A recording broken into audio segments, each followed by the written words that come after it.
अस्सलामु अलैकुम व रहमतुल्लाहि व बरकातुहू। अगर आप लोग मेरे साथ देंगे तो इंशाअल्लाह बहुत कम वक्त में बहुत अच्छी तकरीर कर दूंगा। आप अगर हमारे साथ हैं तो जरा हाथ उठाकर कह दे या हुसैन, एक मरतबा कह दे या रसूल अल्लाह, एक मरतबा और कह दे या रसूल अल्लाह। अल्हम्दुलिल्लाहि नहमदुहु व नस्तईनुहु व नस्तगफिरुहु व नुमिनु बिही व नतवक्कलु अलैहि फ़अऊज़ु बिल्लाहि मिन शुरूरि अंफुसिना व मिन सय्यिआति अअमालिना मन यहदिहिल्लाहु फला हादिय लहु व नशहदु अन ला इलाहा इल्लल्लाहु वहदहु ला शरीका लहु अक़ीमुस सलात व आतुज़ ज़कात सदक़ल्लाहुल अलीयुल अज़ीम व बल्लगना रसूलुहुन नबियुल अमीनुल मतीनुल मकीनुल मुबीनुल करीम व नहनु अला ज़ालिका लमिनश शाहिदीना वश्शाकिरीना वल्हम्दुलिल्लाहि रब्बिल आलमीन। बड़ी तेजी के साथ मेरी तकरीर का शेर मुलाजा फरमाए। पहले एक मरतबा बावाज़े बुलंद दुरूद पाक पढ़े। अल्लाहुम्मा सल्लि अला सय्यिदिना व मौलाना मुहम्मदिन अदद मा फी इल्मिल्लाहि सलातन दाइमतन बिदवाम मुल्किल्लाह। मेरी तकरीर का शेर मुलाजा फरमाए।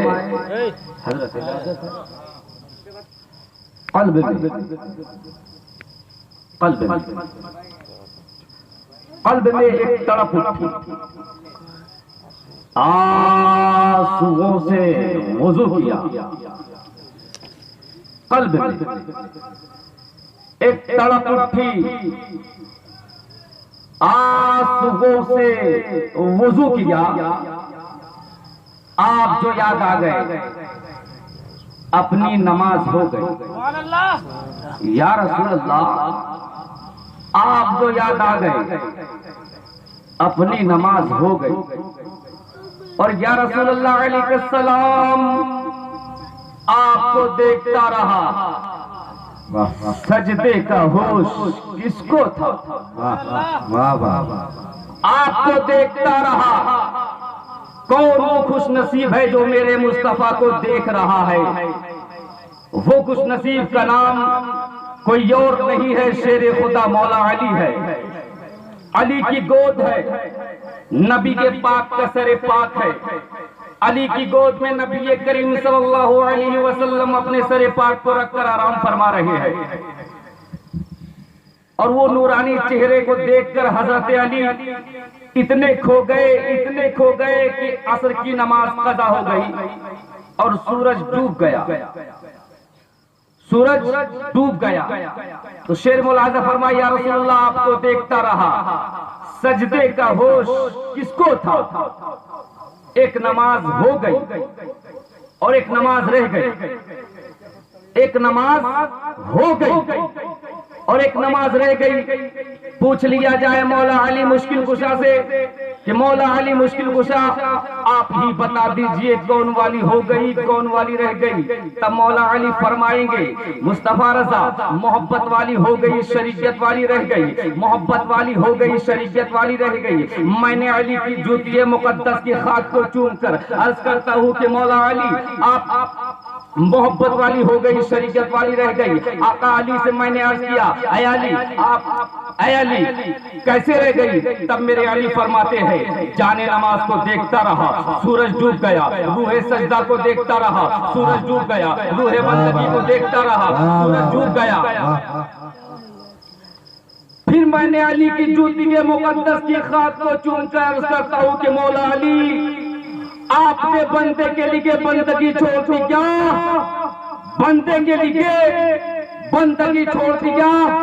तब मौला अली फरमाएंगे कि अरे नादान, मैं तो अली हूँ, अली जो बंदे के लिए बंदगी छोड़ दी क्या, लेकिन मेरा बेटा हुसैन होगा जो बंदे के लिए अपनी जिंदगी छोड़ देगा। नारे तकबीर, नारे रिसालत, अज़मत हुसैन कॉन्फ्रेंस, हज़रत मौलाना मुस्तफा रज़ा। वाह वाह।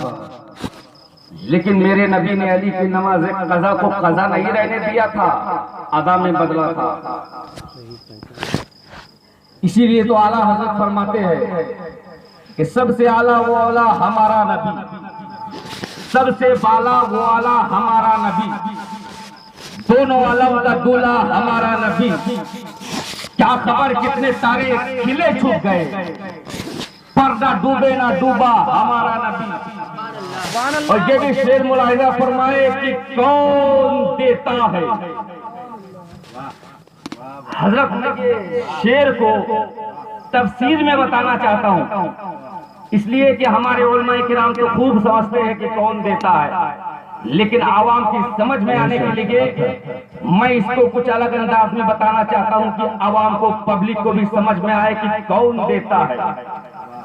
मिसाल के तौर पर एक बाप के 3 बेटे, एक डॉक्टर, एक इंजीनियर, एक प्रोफेसर है। अब आप बताइए, जो डॉक्टर होता है उसकी कमाई कितनी होती है, जो इंजीनियर होता है उसकी कमाई कितनी होती है, जो प्रोफेसर होता है उसकी कमाई कितनी होती है। तमाम बेटे अच्छे खासे पैसे कमाने वाले, लेकिन जब मौजूदा दौर और कल्चर की तहजीब और कल्चर की हवा लगी, औलाद ने अपने बाप को धक्के मार दिए, औलाद ने अपने बाप को धक्के मार दिए। उस बाप को धक्के मारे जा रहे हैं जो बाप अपने औलादों के लिए सर पर गठरी लेकर मजदूरी किया करता था। वो बाप को धक्के मारे जा रहे हैं जो बाप अपने औलादों की उंगलियां को पकड़कर चलना सिखाया था। उस बाप को धक्के मारे जा रहे हैं जो बाप अपने औलादों की परवरिश के लिए खेतियों में हल चलाने से पीछे नहीं हटा।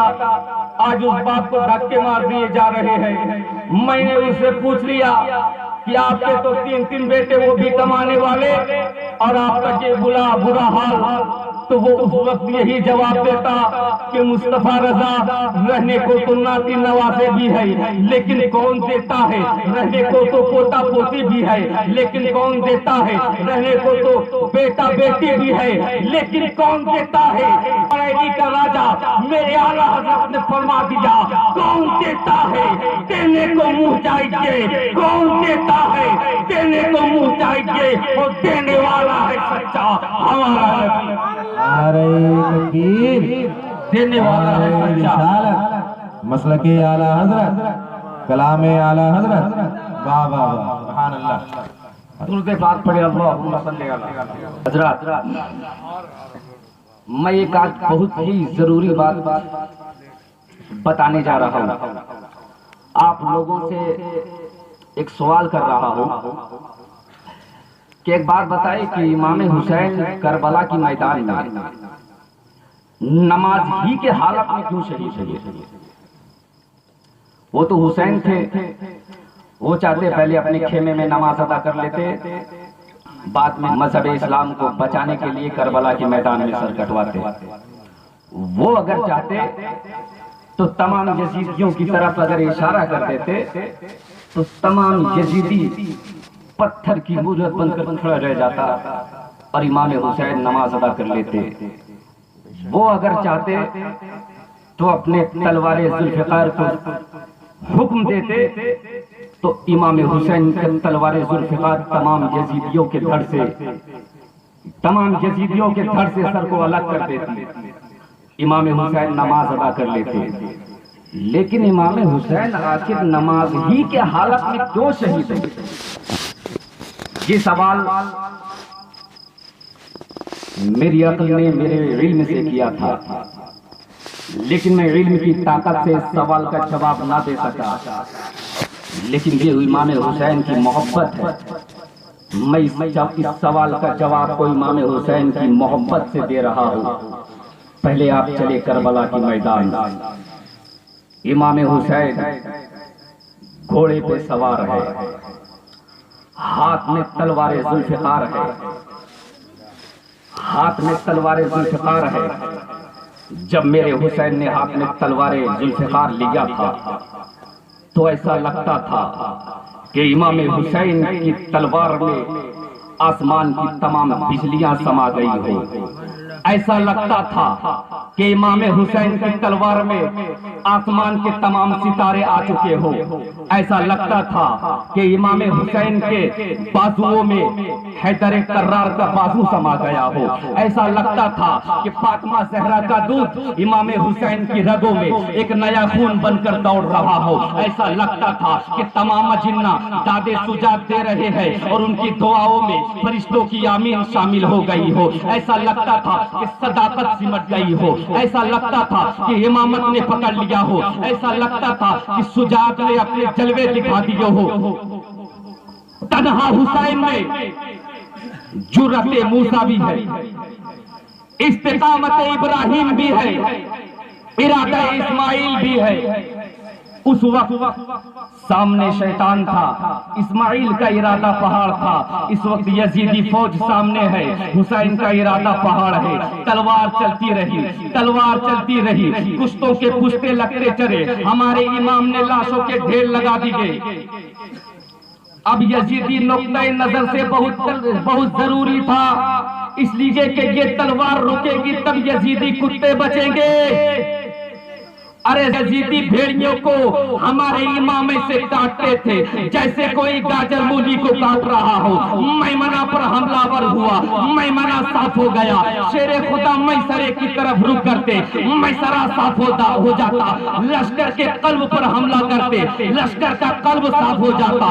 अब इब्ने साद, इब्ने जियाद, तमाम यजीदी परेशान है। या अल्लाह, ये क्या हो रहा है कि एक ही आदमी सबकी गर्दनें काटता चला जा रहा है। कहीं ऐसा ना हो कि एक तारीख ऐसी बन जाए कि 20,000 के लश्कर जर्रार को एक तन्हा आदमी ने शिकस्त दे दिया। 20,000 के लश्कर जर्रार को एक तन्हा आदमी ने शिकस्त दे दिया। इस तलवार को रुकनी चाहिए, इस तलवार को रुकनी चाहिए। लेकिन ये तलवार रुकेगी कैसे? वो तलवार जिसे भूख ना रोक सकी, वो तलवार जिसे प्यास ना रोक सकी, वो तलवार जिसे ज़ैनब और सकीना के मारी से खत्म में आ जाने का अंदेशा ना रोक सका, वो तलवार जिसे अली अकबर की लूटी हुई जवानी ना रोके, वो तलवार जिसे कासिम का लूटा हुआ सबाब ना रोके, वो तलवार जिसे अब्बास अलबरदार के कटे हुए बाजू ना रोके। इस तलवार को कोई रोक नहीं सकता। जमीन भी ताईद में है, आसमान भी हिमायत में है। इस तलवार को कोई रोक नहीं सकता, इस तलवार को कोई रोक नहीं सकता। जो तलवार भूख से ना रुके, प्यास से ना रुके, कत्ल से ना रुके, शहीदों की शहादत से ना रुके, बच्चे की मौत से ना रुके, अली अकबर की लुटी हुई जवानी से ना रुके, कासिम का लुटा हुआ शबाब से ना रुके, वो तलवार अचानक रुक गई। वो तलवार अचानक रुक गई। आपको मालूम है वो तलवार किसकी वजह से रुकी है? अपने बच्चे की मौत के दर्द की वजह से वो तलवार नहीं रुकी थी। अपने परिवार की इज्जत मारी से खतरे में आ जाने की वजह से वो तलवार नहीं रुकी थी। अली अकबर की लूटी हुई जवानी की वजह से वो तलवार नहीं रुकी थी। कासिम का लूटा हुआ शबाब की वजह से वो तलवार नहीं रुकी थी। वो तलवार बस इसलिए रुक गई थी कि नमाज का वक्त हो गया था।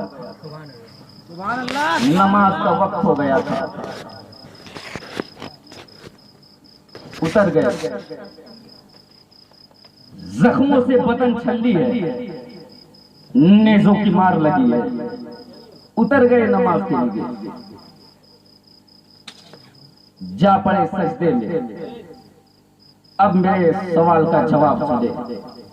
जा पड़े सजदे में और अपने नाना के गुलामों को उस जगह से दर्श दिया कि मेरे गुलाम, नाना के गुलामों, देखो तुम्हारा हुसैन यजीदियों की भीड़ में, यजीदियों के लश्कर में, मौत के शामियाने में, जख्म तीरों की बरसात में, नेजों की मार में, तलवार की धार में भी नमाज नहीं छोड़ा।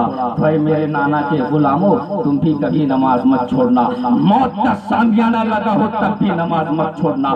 तीरों की बरसात हो रही हो तब भी नमाज मत छोड़ना। नेजों की मार लगी हो तब भी नमाज मत छोड़ना। लेकिन आज बहुत अफसोस की बात है, इमाम हुसैन करबला के मैदान में अपने बच्चे की मौत की दर्द को लेकर भी नमाज नहीं छोड़ा था, और आज हमारे जिस्म के किसी हिस्से में जरा सा भी दर्द हो जाए तो हम नमाजें छोड़ देते हैं। इमाम हुसैन नमाज नहीं छोड़ी थी और हम लोग नमाजें छोड़ देते हैं। आप कहते हो कि हम हुसैनी है, हम हुसैन वाले हैं, हम हुसैन का गुलाम है। मुस्तफा रजा इसाक मदनी इंसाफ कमेटी के जरिए अजमत हुसैन कॉन्फ्रेंस से ये चैलेंज के साथ कहता है कि तुम इमाम हुसैन के अपने आप को गुलाम कहने वाले इमाम हुसैन के गुलाम तुम नहीं हो। अगर तुम वाकई में इमाम हुसैन के गुलाम बनना चाहते हो तो मुस्तफ़ा जाने रहमत की शरीयत को अपनी जिंदगी का मेन मकसद बना लो। मुस्तफ़ा जाने रहमत की सुन्नतों के मुताबिक अपनी जिंदगी को ढाल लो। याद रखो मुसलमानों, अगर तुम ऐसा कर लोगे तो तुम्हारा हुसैन भी तुमसे खुश हो जाएंगे, और जब हुसैन खुश हो गए तो मुस्तफ़ा जाने रहमत भी तुमसे राजी होंगे, और जब मुस्तफ़ा जाने रहमत की रजाईगी होगी तो मेरे परवरदिगार आलम की भी रजाई होगी। इसलिए तो बरेली का राजा मेरे इमाम अहमद रजा ने कहा, खुदा की रजा चाहते हैं दो आलम, खुदा की रजा चाहते हैं दो आलम, और खुदा चाहता है रजाए मोहम्मद, खुदा चाहता है रजाए मोहम्मद। अब इमाम हुसैन सजदे में, यजीदियों ने सोचा यही अच्छा मौका है, इसलिए कि ये अगर नमाज मुकम्मल करके उठेगा तो फिर मारेगा, इसे उठने मत दो, इसे उठने मत दो। सकीउल कल्ब पत्थर दिलों ने नबी का कलमा पढ़े हुए भी नबी के नवासे को, नबी की जान को, नबी की पहचान को, नबी के बेटे को, नबी की नस्ल को, नबी की औलाद को, नबी के नूर को सजदे की हालत में ऐसा वार किया कि सरे मुबारक तरे मुबारक से जुदा हो गया। इन्ना लिल्लाहि व इन्ना इलैहि राजिऊन। कट गया, गर्दन कट गई। कौन सी गर्दन मुसलमानों? वो गर्दन कट गई जिस गर्दन को हमारा और तुम्हारा नबी चूमा करता था। काट दिया जालिमों ने, काट दिया उस गर्दने पाक को जिसे हमारा तुम्हारा नबी चूमा करता था। ईमान से फैसला करना, काबे के एक पत्थर को जिसे आप हजरे अस्वद कहते हैं, मेरे मुस्तफा ने सिर्फ एक बार चूमा था, एक बार अपने लबे मुबारकों से सटा के हटा दिया था, एक बार। काबे के एक पत्थर को मेरे मुस्तफा ने एक बार चूमा था, एक बार। कयामत तक इस पत्थर को चूमा जाएगा, लेकिन बताओ इमाम हुसैन के गले को तो मुस्तफा ने बार बार चूमा था, बार बार चूमा था। अरे तुम कहते हो कि हुसैन का गला कटा, हुसैन का गला कटा, मेरी दिल से पूछ, पोसा गाहे मुस्तफा कट गए, बोसा गाहे रसूल को इन जालिमों ने काट दिया, काट दिया इन जालिमों ने। सरे पाक को, हमारे इमाम पाक के सरे पाक को नोके नेज़े पर रखकर इन जालिमों ने बुलंद कर दिया। अरे यजीदियों, तुझे समझ में नहीं आती कि उस गर्दन में तुम जो नोके नेज़ा डाले हो, उस गर्दन से हमारे मुस्तफा का लुआबे तेहन गुजरा था। उस गले में तुम नोके नेज़ा डाले हो जिस गले में सैयदा फातिमा का जन्नती दूध गुजरा था। उस गले में तुम नोके नेज़ा डाले हो जिस गले से अली के मुर्तजा के दिए हुए लुक़मे काट दिया इन जालिमों ने। नोके नेज़े पर रखकर इमाम पाक के सरे पाक को बुलंद बुलंद कर दिया। इमाम पाक के सरे पाक को नोके नेज़े पर रखकर इन जालिमों ने बुलंद कर दिया। और जुलूस निकाला। इन जालिमों ने हमारे इमाम पाक के सरे पाक पर नोके नेज़े पर रखकर बुलंद कर दिया और जुलूस निकाला। अब हमारा इमाम वहीं से अपने नाना के उम्मतियों को आखिरी दर्स दे रहा है कि ऐ मेरे नाना के गुलामों, देखो यजीदियों की भीड़ में, यजीदियों के लश्कर में, यजीदियों की तादाद में तुम्हारा हुसैन का सर ऊपर है, तुम्हारा हुसैन का सर ऊपर है, तुम्हारा हुसैन का सर ऊपर है। यानी जिनका सर कटा नहीं उनका सर नीचे है और जिनका कट गया वो सर बुलंद है। तभी तो भारत के राजा मेरे ख्वाजा मोइनुद्दीन ने कहा कि सरदार नदार दर्दस्त यजीद हक़्क़ा की बिला इलाह ज़ैन व आखिरु दावाहु अनिल हम्दुलिल्लाहि रब्बिल आलमीन।